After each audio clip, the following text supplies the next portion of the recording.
Leadership is learned through studying the key concepts and skills used by leaders, observing models, and by your own trial and error in leadership roles. The clinical experiences in the Preliminary Administrative Services Credential Program are designed to expand your knowledge and skills while applying your new learning in authentic settings. In the first semester of EDL 660, you reviewed and acknowledged your commitment to equity-driven leadership behaviors, dispositions, and experiences. Then you completed a self-assessment of your leadership dispositions and wrote goals for the program based upon your identified areas of growth. The course led to a capstone project, which was the Triad Instructional Learning Walk. You are enrolled in the second semester of EDL 660, or as we affectionately call it, EDL 660B. The main clinical fieldwork experience for this course is an extension of the learning walks. You will design and implement a professional development or learning session based on your findings from the instructional learning walk. You will be assigned a new group this semester for this project. Note, the PD clinical experience is not related to Cal APA Cycle 2's Community of Practice or data collected for the Cal APA cycles. While there may be overlapping themes, the project should be treated as separate from the Cal APA. Candidates will complete additional assignments as listed here towards the end of the semester. Your mentor principal should be the same individual you selected previously.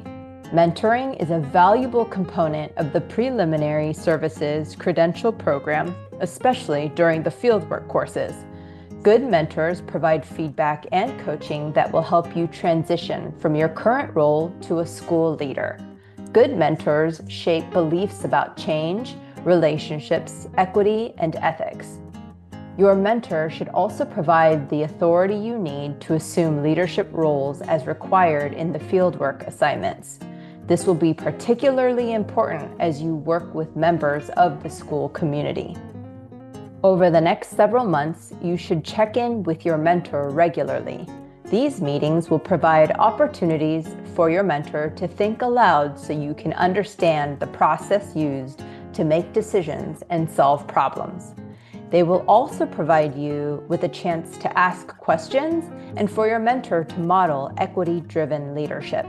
The syllabus explains the course structure and provides a brief snapshot of the sequence and learning activities. Something to highlight, EDL 660 is a credit, no credit class. Unlike a typical A through F course where you can afford to miss an assignment or two and still get a good grade, a credit, no credit class requires that candidates submit and successfully complete every assignment in order to pass. The assignment overview document provides the best comprehensive review of the course. Candidates should refer to this when they have questions about upcoming deliverables. Since the workload this semester will be heavier than the others, I highly encourage you to refer to this course document. Assignments are ordered chronologically. The intention is for this to be used to backwards plan and hopefully create opportunities for you to submit assignments early. One of the many things I appreciate about this program is its cohort model.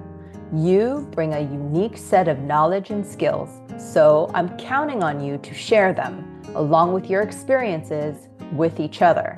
Your ability to provide and receive feedback from colleagues will be important, so as an aspiring administrator and equity-driven leader, I look forward to you showcasing your instructional leadership and self-reflection throughout this course.